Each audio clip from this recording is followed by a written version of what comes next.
Adam Robertson runs a 6 million ARR company with just 3 people. And earlier this year, he did something that sounds absolutely insane. All 3 team members disappeared for a week and let AI run the entire business. Zero human intervention, no safety net, just AI handling all sales and support. So what was the result? His posts about this got hundreds of thousands of impressions, more than 1,000 email signups from qualified buyers, and he took over LinkedIn in one bold move. This is what I call a high stakes challenge, and it is the strategy I've seen dominating B2B marketing over the past few months. I've studied 3 B2B founders who have turned business challenges into viral content. They've got hundreds of thousands of engaged views, and in this video, I'm breaking down exactly how they did it and how you can use the same strategy for your company. So here's the plan. First of all, I'll walk you through 3 real case studies that each got massive reach. Then I'll give you the exact 5-step framework they all used. And finally, I'll show you how to build your own high stakes challenge this week. So here's what's going on right now in B2B. You're either stuck in one of 2 brutal positions. One, you're a legacy player. You started before 2022, and basically all your buyers think you're a dinosaur. They're just like, why would I pick you over an AI native startup that was built just for right now?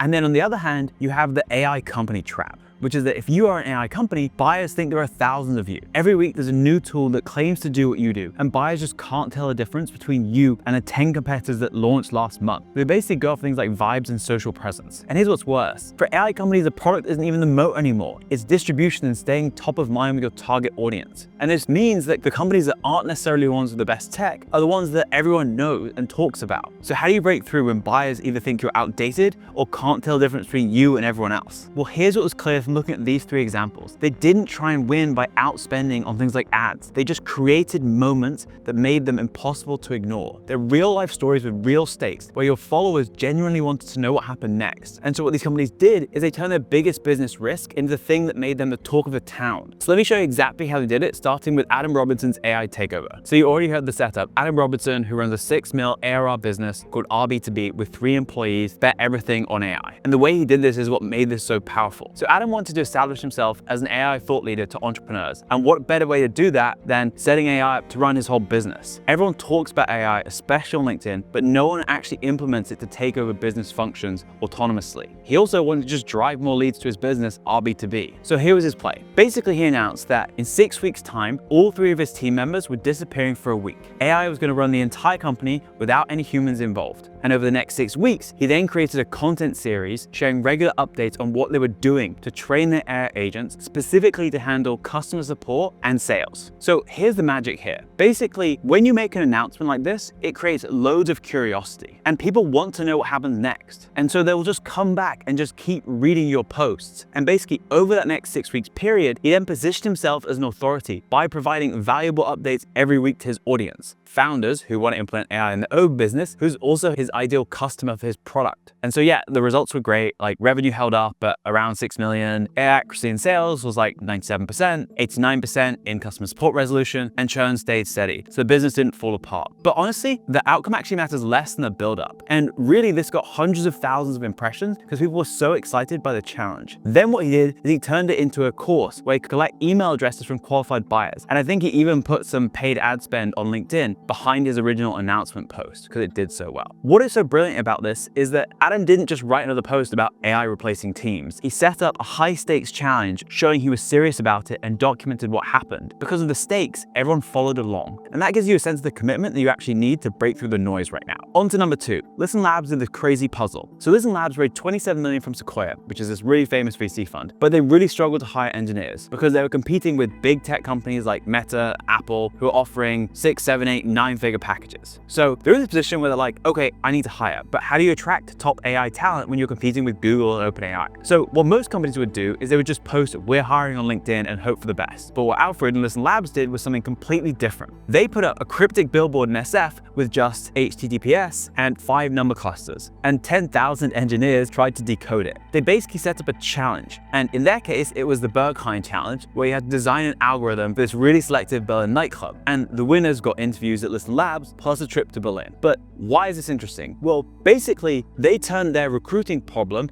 into content. And the challenge became the job interview. So it's self-selected for people, and it was really hard. Alfred said that even their smartest friends really struggle to solve this problem. So it basically self-selected for people who are really curious and love programming. And so what were the results? Well, they got more than 1,000 attempts and 60 qualified candidates, millions of impressions. They were even featured in the local newspaper in San Francisco. I think even a Menlo Ventures partner was on the leaderboard, and Sam Altman replied on X. And what they did is they positioned themselves as the company that hires the smartest people. So really the lesson here is that you can turn your biggest business challenge into great content. Listen Labs didn't hide behind their hiring problem. They turned it into a public spectacle that attracted exactly the type of people that they actually wanted. And if you want help implementing high-stakes challenges like this in your company, click the first link in the description to see if we're a good fit. So the next case study is Ciro's conference gamble. So here we have Jake Cronin, the founder of Ciro, betting $300,000 on Dreamforce for the first time. Problem here is that big conferences are expensive and they often don't work out for smaller companies. What happens is most founders go to this conference, see if it works, then post about it afterwards. What Jake did is the opposite. He started off with an opening post where he's holding this big check, which stopped the scroll. And then they just shared transparently the math of what they were spending on the conference. 300 grand in sponsorship, 100K in salaries for basically the team that were going, 50K in travel, so like 450K all in. And then they talked about what they needed for it to be worthwhile. So in this case, they need at least 3 million of pipeline, which was 30 demos to justify this. And then you had to follow on to see how they ended up. And so why is this effective? Well, really what happened here is they set up something that was high stakes. There was total transparency about the stakes, and that vulnerability created a story. And who's following along? Well, it's salespeople and people who are going to conferences like this who are their target audience. So the lesson here is really that, like, win or lose, he's building an audience and trust by just showing his work along the way. Like, he's talking about the fact that this is what you need to make it work. And he didn't wait until after the conference to share his results. By posting that 300K check before, he knew it would pay off because it gets people to care, people to follow along. And that's how you build true fans. Well, you might be thinking, okay, well, these are really well-funded companies with loads of money, but here's the thing, you can use this framework at any level, and I'll cover a bunch of examples at the end of this video. Anyway, back to the framework. So here's the 5-step framework you can use to create your own challenges that you amplify on social media. Number 1, it needs to be high stakes with real risk. It can't be something that's boring and mundane because it is the stakes that make people interested. Let's take the example of Adam Robinson's company. Theoretically, he could have lost loads of revenue and people are just intrigued to see what happens. It's the same thing with Ciro. If they wasted $450,000,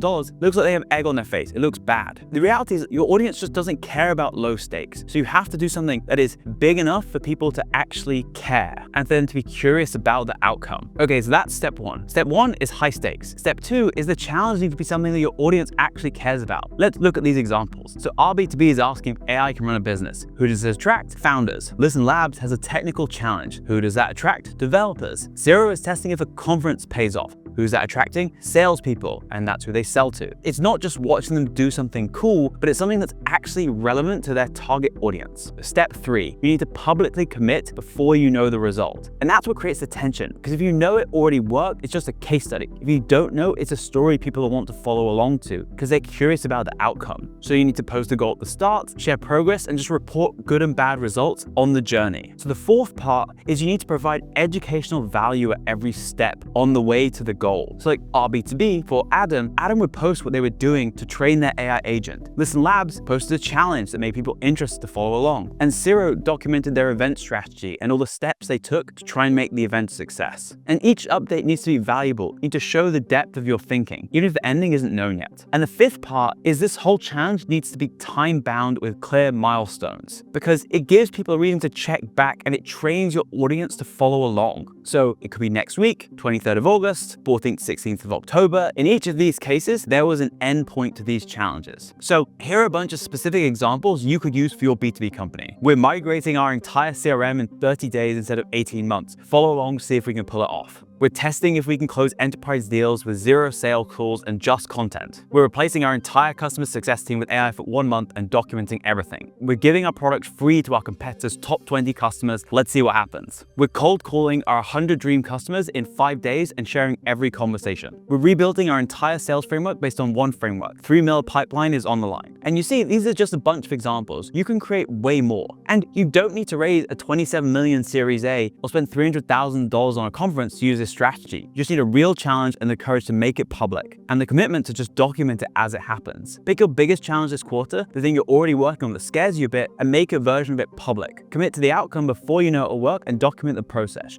Share what you learn. That's how you turn your biggest business challenge into your best content. If you want help trying to implement this in your own company, click the first link in the description to learn more. I'll see you in the next video.